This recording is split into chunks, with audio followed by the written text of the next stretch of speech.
When people talk about working their way from the bottom floor to the top, our next inductee knows this better than anyone. Salvador LECCESE's first job was that of scraping floors for the family business. He described that experience as miserable. Today, he is the president of a company with properties developed in 7 different states. A 1960 graduate, Salvador went from the Little Irish to Fighting Irish, earning a degree in civil engineering from the University of Notre Dame in 1964. He went on to work in the Bay Area Rapid Transit Project in San Francisco and volunteered in Hawaii before returning to the LECCESE Corporation in 1968. Less than a decade later, he bought out the family business. Partnering with his cousin Sal, their work has included the Rochester Convention Center, elementary and high schools, as well as university buildings in the area, and of course, our very own Wegman Napier Gymnasium. An Aquinas Board of Trustee member from 1981 to 1987, Sal's fundraising work has included the School of Holy Childhood, DePaul Community Services, and the University of Notre Dame. Currently, the LECCESE Development Corporation's work is in Florida, Massachusetts, New Hampshire, New Jersey, Pennsylvania, and Minnesota. From the bottom floor to the top, it's just unclear how high that ceiling will be. From the class of 1960, please welcome Salvador LECCESE.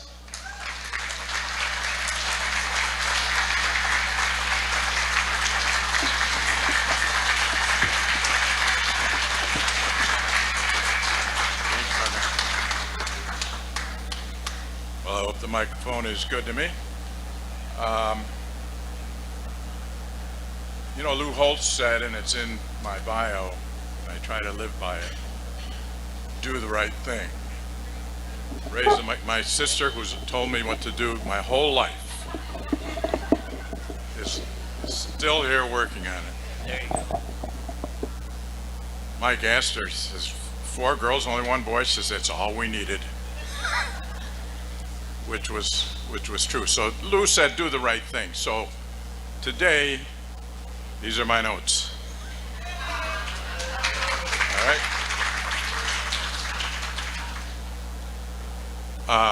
I was not a great athlete at Aquinas. I participated a little bit. I was a manager of the football team, the basketball team, all the bunch, and all the athletes were my buds, including my dear friend Jan's, my favorite person here today because she represents my best friend. When I was here, Larry Hurley. And Larry and Bobby Mergay, you talk about being the ball boy. Bobby Mergay was the ball boy for Aquinas in, let's see, 1950 to 52. And then he came to Aquinas and played quarterback for them for 4 years. My first memories of Aquinas are really going to the Thanksgiving Day football game against Boys Town. Because in those days, nobody would play Aquinas. Aquinas was too good, so nobody in the area would play Aquinas. All our games were against Canisius, Bishop Timon, St. Elizabeth, Central Catholic from Pittsburgh, the Catholic school from Detroit, and all our games were home games. There were no travel games, no away games, because nobody would play Aquinas. They were great years, and it started to tail off in the late 50s and early 60s is when they started playing a more well-rounded schedules, and they let them in. Because for a long time, they would not let Aquinas play, and it was very difficult with the other sports getting games. But those are my first memories, and after the Boys Town game, we all used to come over here to the back lot, and we'd play football. I mean, the guys that weren't playing in the game. We'd come over and play football. And there was a lot of sports besides the varsity sports. When I was here, and it's probably still the same way, but the parish rivalries were terrific. You were a Sacred Heart kid, or you were a St. Charles kid, or you were a St. John's kid, or Sacred Heart. Yeah, the Packers, was it? Yeah, well, Packy McFarland, if you remember Packy McFarland, yeah, one of the great guys. Our basketball team was the St. John's Bombers, and we had Larry Hurley and Tommy DeCesar, a great halfback here, Peter Shaughnessy, who went on to Boston College and played 4 years at halfback, Peter Stahl, who went to Notre Dame with me, One time I was with Peter and somebody said, how long have you guys known each other? I said, well, let's see. Started in third grade at fifth, seventh in Aquinas, then Notre Dame, and then it came. I said, the only one who known me longer than Peter is my mother. I said, that's it. So I'm trying to think who else was on that time. Tommy Sisson. But great times, and we had an interleague game between the parishes, a parish league. I don't know if they still have the CIO league. Does it still exist? It was big time then. It was big time. And fortunately, when we were seniors, we did get to the championship game against, sorry, it wasn't Sacred Heart, it was St. Charles. And they were tough. But so I have a lot of memories, and my whole life now is living and reliving as many memories as I can. I want to thank everybody that's at our table there, my family and my friends, and my son TJ, who's here representing his brother and his sister Tony and Dana, who couldn't make it.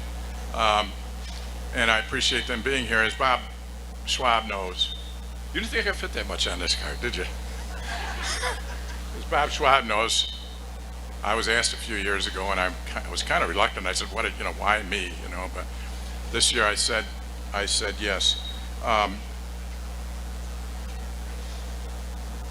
I'm leaving out one person from my list of friends, and I don't want to leave any of my friends out because those are my memories. He's not here today.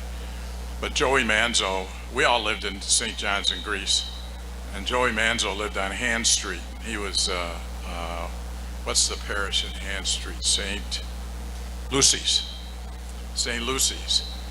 And he played in a city league basketball, and they didn't have enough players. The name of this coach was George Washington. And he asked me one day, I said, Sal, he says, we were in the Italian club together, Richard. And he says, you think you could get some of the guys from St. John's to come in and play in the city league? So I said, well, we'll see. Well, all 5 of us, I guess, signed up, and George used to come out from the city, pick us up in the suburbs, and bring us in. And all I'll tell you is we played at West High and Madison. And guess what? We were competitive. They couldn't believe it. They said, these guys are coming out of the suburbs and playing us. We got away with it at some of the finest times in our lives. We had more fun than that. It warmed us up for the Sacred Heart Packers. I was at a dinner party in Orlando with a bunch of businessmen, and we have this, we still do, every month or two at a friend's house.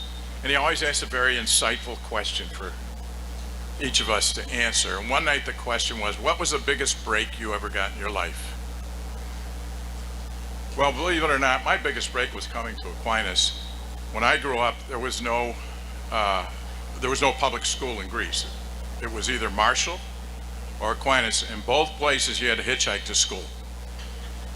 My mother suggested McQuaid. I said, what, are you kidding? Which was brand new at the time. So I hitchhiked here for 3 years, and then finally was able to squeeze a car out of my father in the 4th year, and either Phil Wegman or I would drive to school. But it was really a big break, because while I was here, Richard, I remember those magazine drives. I don't know if they still do it. It was the Catholic Students Missions Crusade, and there was a competition. And I guess it was as a junior, I won the competition. I couldn't play ball, but I could sell magazines. And I sold more magazines than anybody. And the prize was not a trip to Buffalo. It was a trip to the Catholic Students Mission Crusade at Notre Dame, Indiana. So I got on the train, went out to Notre Dame, met about 400 kids from all over the country, fell in love with the school, came back home and said to my mother, I'm going to Notre Dame. Of course, my mother, she'd been praying ever since I left, right? And she prayed still until afterwards. I'll tell you another long story of how I got in. But she kept praying, and I finally got in. And the one person who was most responsible for that, because I told him when I came back what I wanted, was long before most of your time, but Dick will remember him, was Father Cyril Carter. who was also our athletic director, and took us through the rough times that we had. And Father Carter mentored me through. He said, I'm going to get you into Notre Dame. Don't worry about it. And fortunately, myself and 5 others from my class were admitted to Notre Dame that year. Now, it's something, as Mike knows, it's something that I aspire to for Aquinas, is that we have more and more of our students attend more and more prestigious schools every year, because it's such a great school today. They mentioned serving on the board, and that may have been one of my biggest privileges, because while I was on the board, there was a huge discussion about whether to admit women to Aquinas.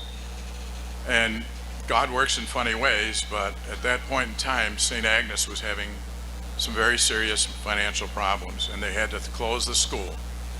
So we had a vote, and we knew this was a break. Let's admit the St. Agnes girls for their last 3 years, it would have been, so they can graduate from a Catholic high school, because they didn't have room at Nazareth at that time. So the St. Agnes girls came, and that was the lead-in to the final vote, which was contentious, if you can believe it. Today, you'd never believe it. And they agreed to admit women from that point on, and I think it was the best thing that ever happened to Aquinas.